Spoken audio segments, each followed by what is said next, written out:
Party प्रत्याशी के समर्थन में चुनाव प्रचार करने सिलीगुड़ी पहुंचे केंद्रीय मंत्री अनुराग ठाकुर, पत्रकारों के साथ की बातचीत।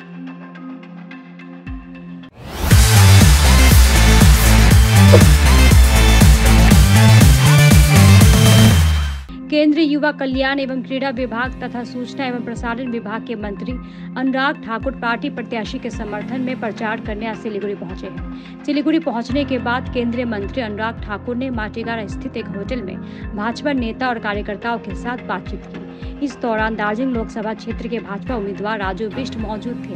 इधर पत्रकारों के साथ बातचीत करते हुए केंद्रीय मंत्री अनुराग ठाकुर ने कहा कि मंच पर उपस्थित भारतीय जनता पार्टी के लोकप्रिय सांसद, यहाँ के लोकप्रिय सांसद और हमारे लोकप्रिय प्रत्याशी, मेरे प्रिय मित्र भाई राजू बिष्ट जी, हमारे यहाँ के लोकप्रिय विधायक माननीय शंकर भाई, एमएलए श्री दुर्गा जी, आनंद मोई बर्मन जी और हमारे जिला के अध्यक्ष भाई अरुण जी, उपस्थित सभी समाज के मेरे प्रतिष्ठित गणमान्य इस क्षेत्र के भाई और बहनों और मीडिया से आए हुए मेरे प्रिय मित्र,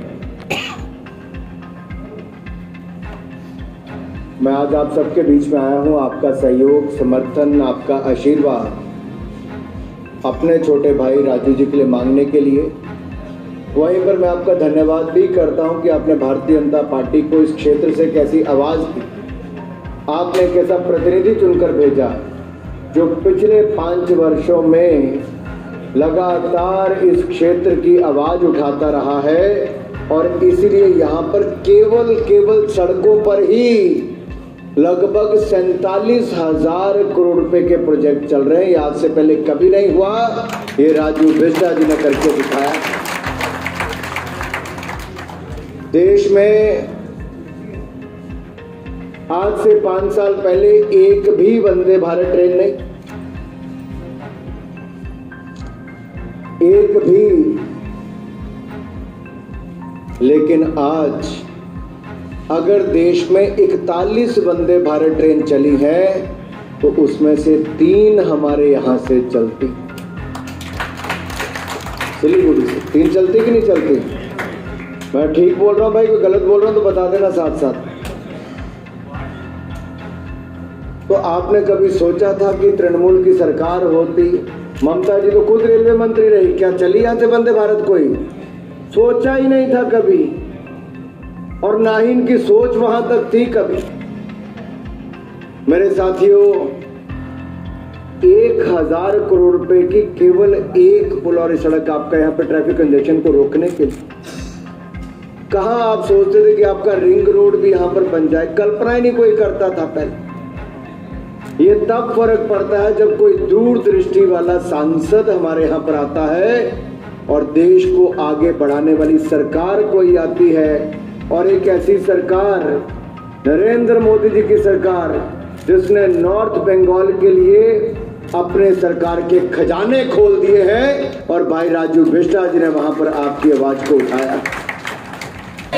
सबसे पहले तो मैं यहाँ की जनता का आभार प्रकट करता हूँ जिन्होंने नरेंद्र मोदी जी को समर्थन, आशीर्वाद देने का मन बना लिया है और उनकी सरकार बनाने के लिए यहाँ से हमारे किसान युवा प्रत्याशी राजू बिष्ट जी को इतना लोकप्रिय, जिन्होंने यहाँ की जनता की आवाज बने, यहाँ के लिए हजारों करोड़ रुपए के प्रोजेक्ट लाए, 50,000 करोड़ रुपए से ज्यादा के विकास कार्य एक संसदीय क्षेत्र में करना, ये अपने आप में दिखाता है कि आपके सांसद कितने लोकप्रिय हैं और वो कितने एक्टिव हैं। और मुझे विश्वास है इस बार जनता 5 लाख पार करके जिताएगी, नया रिकॉर्ड बनाएगी।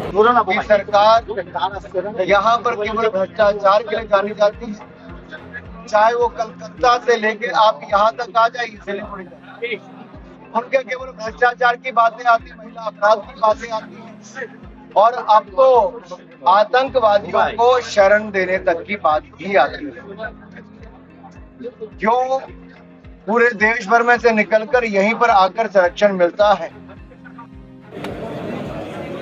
ये अपने आप में बहुत सारे सवाल खड़ा करता है। बीजेपी के घोषणा पत्र में सबका साथ सबका विकास इसी मूल मंत्र के साथ चलने के लिए है, और नहीं तो हमारे इस क्षेत्र में विकास होता कैसे? नरेंद्र मोदी जी के दिल में नॉर्थ बंगाल के लिए विशेष स्थान है। आपके सांसद राजू बिष्टा जी उनके बहुत प्रिय हैं, इसीलिए इतने हजारों करोड़ रुपए की यहाँ पर योजनाएं मिल पाई हैं।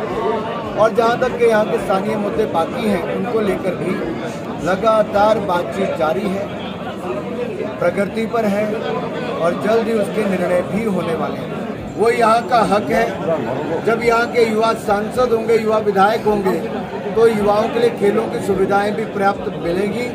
ये मैं आज विश्वास से दिला सकता हूँ, घोषणा तो कर नहीं सकता। ये आज नहीं, वर्षों से संकल्पित है कि हमने तो अपने गोरखा समुदाय के लिए भी, अपने पहाड़ों के लिए भी, उनकी मांगों के साथ हमने सदा अपने आप को जोड़कर देखा है। उस दिशा में कदम भी उठाए, उस दिशा में चर्चा भी की, उन बातों को आगे भी बढ़ाया है। और इसका समाधान भी कोई दे सकता है तो केवल नरेंद्र मोदी जी दे सकते हैं। मुनाफा यानी कि कॉस्ट प्लस 50% प्रॉफिट मोदी सरकार ने लागू किया और हमने एमएसपी के दाम भी बढ़ाए, एमएसपी की खरीद भी बढ़ाई। तुलना करके बताता हूँ, कांग्रेस ने 10 साल में केवल 5.5 लाख करोड़ रुपया खर्च किया एमएसपी खरीद पर। मोदी सरकार ने 18.5 लाख करोड़ रुपया खर्च किया, उससे 3 गुना ज़्यादा। और हमने फसल बीमा योजना में भी 1.5 लाख करोड़ दिया, कांग्रेस ने कुछ नहीं दिया। हमने पीएम किसान सम्मान निधि में 3 लाख करोड़ रुपया किसानों के खाते में मदद के रूप में डाला है और अगले 5 साल भी देंगे। तृणमूल पार्टी एक ऐसी है कि जो सत्ता में रहकर भी लोगों के अधिकारों का हनन करती है।